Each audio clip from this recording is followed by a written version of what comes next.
शास्त्रों की कोई नकल नहीं है। उनकी मौलिक अनुभूति, मौलिक भाषा, बड़े बड़े भाषाविदों ने, डॉक्टर हजारी प्रसाद द्विवेदी जैसे लोगों ने कहा कबीर एक सहज का दुलीचा बिछाकर ज्ञान के हस्ती पर बैठे थे। ओशो रजनीश को कहना पड़ा कबीर कोहिनूर हीरा है, अभी बंबई के जौहरियों ने परखा ही नहीं। मैं इसलिए नहीं कह रहा हूं कि मैं कबीरपंथी फकीर हूं, मैं कोई उन्माद से नहीं कह रहा हूं, मैं पूरे होश से कह रहा हूं, विवेक विचार से कह रहा हूं कि निश्चित का मानना कि हर चीज़ का एक सार होता है। दूध का सार दही, दही का सार मक्खन, मक्खन का सार घी और घी अंतिम सार है। अमृतम घृतम। तो ऐसा ही संपूर्ण वेद, शास्त्र, उपनिषद, गीता, बाइबल, कुरान, पुराण सब का सार सदगुरु की वाणी है। और सदगुरु की वाणी को जो अच्छी तरह समझ जाएगा और अध्यात्म का कुछ समझने को बचेगा नहीं।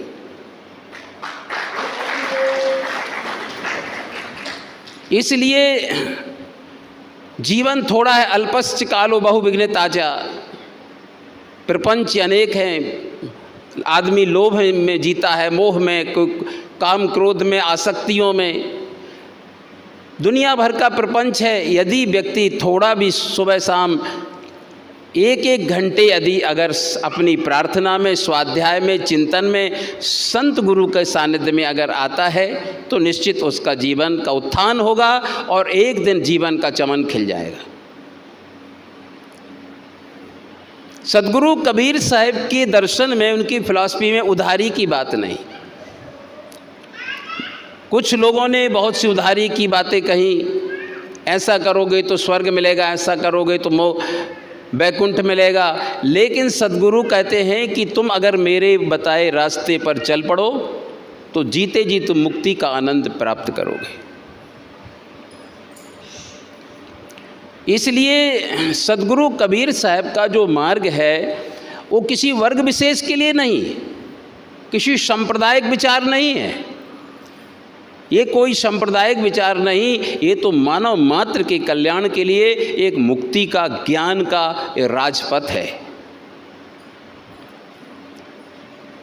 मोक्ष होता है ज्ञान से। श्रद्धावान लभते ज्ञानामृते ज्ञानेन मुक्ति। कबीर बंदी छोर कबीर साहब ने कितनी सरल भाषा। पंडित पढ़ी गुनी पचमुए, गुरु बिन मिले न ज्ञान, ज्ञान बिना नहीं मुक्ति है सत्य शब्द प्रमाण। बिना ज्ञान के मोक्ष नहीं होता।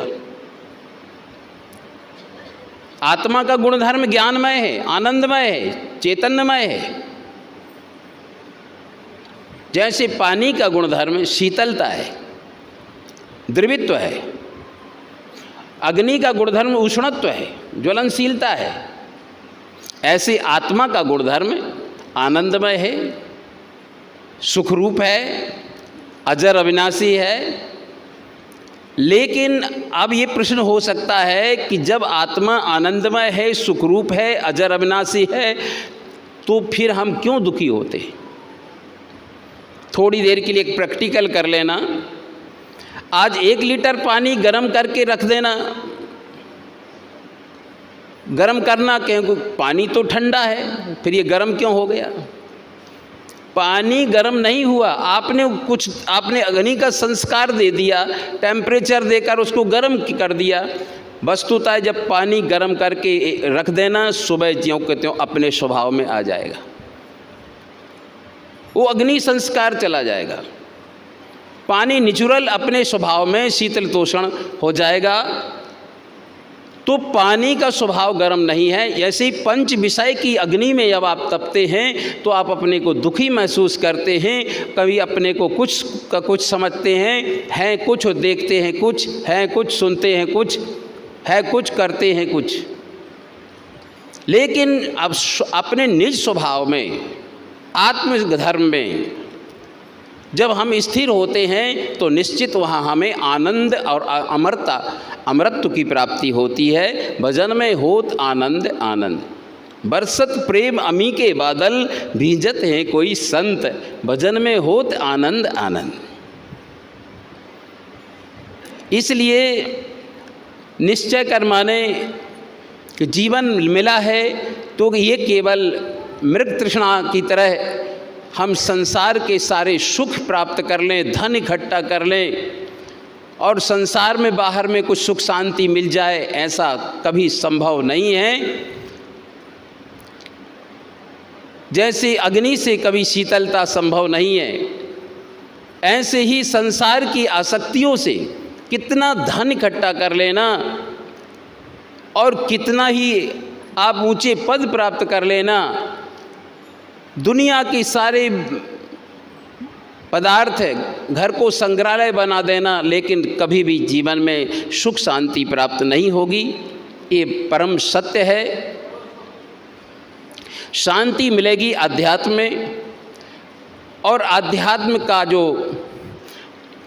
हम जिनके सानिध्य में हम साधना करते हैं, भ्रांतियों को दूर करते हैं, हम ऐसे गुरुजनों के सानिध्य में बैठकर अपने जीवन की साधना में लग जाएं, अंतर्मुखी बन जाएं और सद्गुरु के बताए मार्ग पर हम चल पड़ें, तो निश्चित ही हमें हल्टिंग करने की ज़रूरत नहीं पड़ेगी।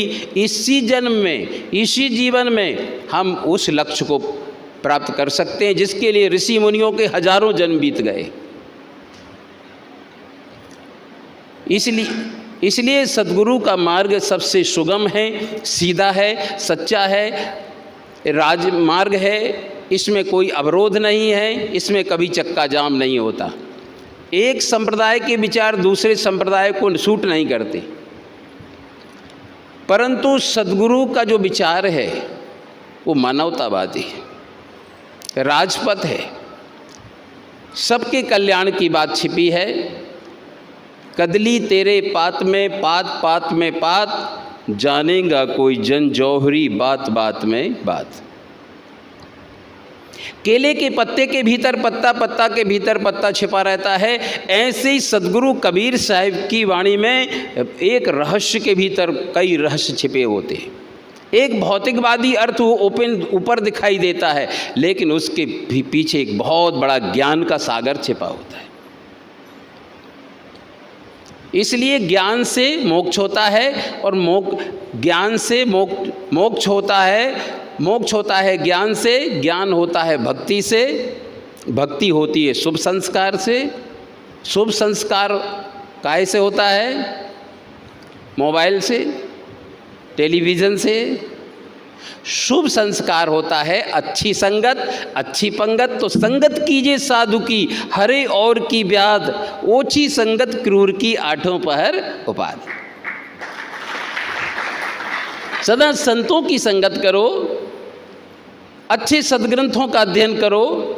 कोई अगर संत गुरु ना मिले तो कम से कम आप ग्रंथों को मित्र बना लेना। इस संस्था से हमें मालूम है बहुत से साहित्य पर भी काम हुआ है, बहुत काम हुआ है। हमारे पास में पूरा वाङ्मय है। मैं आपको बता देना चाहूँगा, आश्चर्य भी लगेगा। अब मैं एकदम निश्चित सन तो संवत तो याद नहीं है। एक बार मैं वाराणसी से मऊसानिया जा रहा था, तो हमारे हृदय में अचानक हुई कि चलें आज हम इलाहाबाद आश्रम जाएंगे। उस समय साहिब जी थे, संत श्री अभिलाष साहिब जी, प्रीतम नगर सुलेम सराय।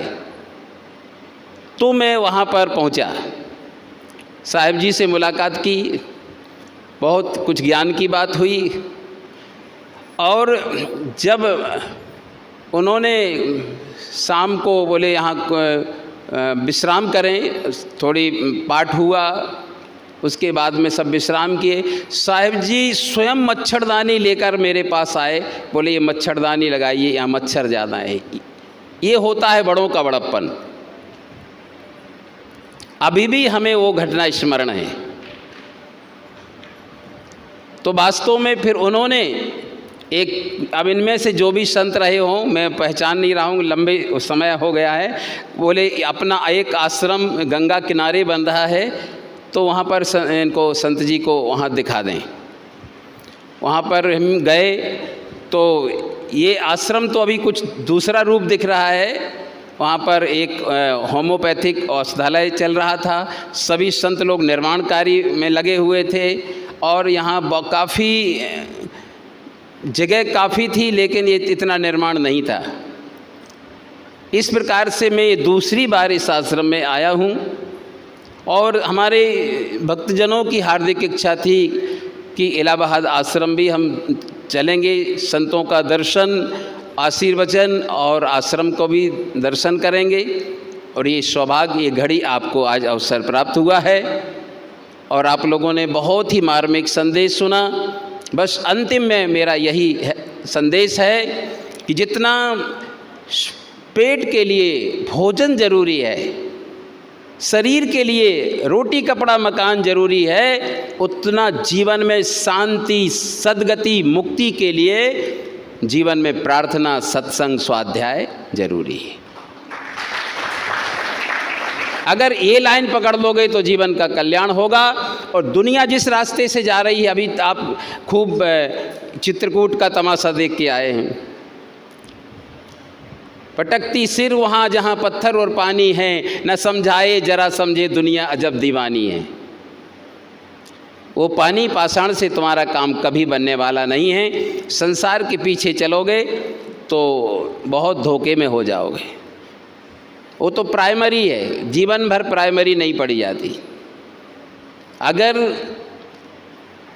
आध्यात्म की सच्चाई को समझना है तो सत्संग के विश्वविद्यालय में आओ, आत्मज्ञान की डिग्री प्राप्त कर जीवन को आज़ाद बना लो।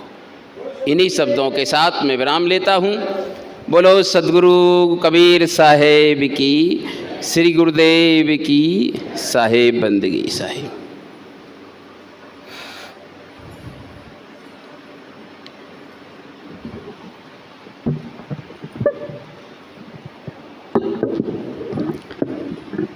बोलिए सद्गुरु कबीर साहेब की जय। आज के इस पावन शुभ अवसर में हम आप सभी सद्गुरु कबीर धाम आचार्य पीठ सागर से पधारे कबीर दर्शनाचार्य पूज्याचार्य गुरुदेव शास्त्री साहब जी के विचारों से अवगत हुए। निश्चय ही जीवन कल्याण के लिए, आत्म कल्याण के लिए यदि कोई सच्चा, सहज, सुगम, सरल मार्ग है तो वो है सच्चे चेते हुए जागे संत महापुरुषों के दर्शन और सत्संग।